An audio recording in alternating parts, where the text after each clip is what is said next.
A group of Hunky Cardinals appeals to Pope Benedict to relax the celibacy requirement. A capricious god violently shakes an ant farm the day after bestowing orange slices on the colony, and a plane is making a different noise now, according to a man who's always certain he's about to die. Anything even slightly more abstract than this quickly scrolling newsprint and large logo would surely bewilder your unrefined visual palate. This is The Onion Week in Review.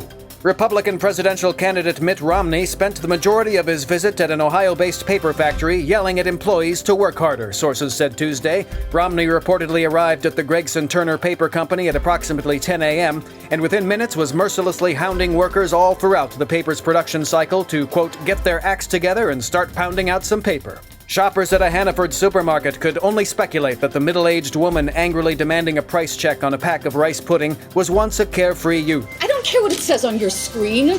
This is why people go to the store across the street, because of the way they're treated here. Nobody likes it here. Those watching the woman angrily asking for a manager over a $1.20 price difference imagined that the woman was once a fresh-faced college graduate, too spirited and fun-loving to throw a bitter tantrum in front of a room of complete strangers. She was probably once just some freewheeling college kid, Her biggest concern was which one of her friends she was going to hang out with at night and whether they were going to meet at the movies or a bonfire on the beach. Now look at her. I'll bet if you'd have told her 10 or 15 years ago that one day she'd be ripping into a grocery store clerk with a room full of strangers staring at her, she'd have been horrified. It's sad.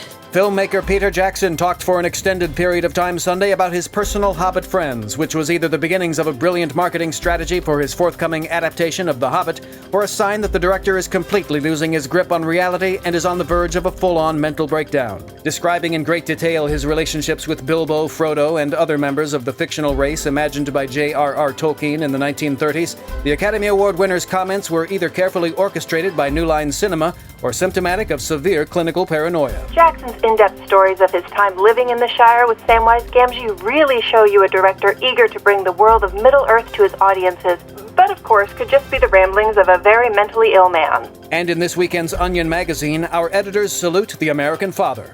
In other news, the deep orange sun beautifully sets on Topher Grace's career. A few years in the military would have really straightened out a troubled teen killed in Afghanistan, and a man on the verge of self-realization instead turns to God.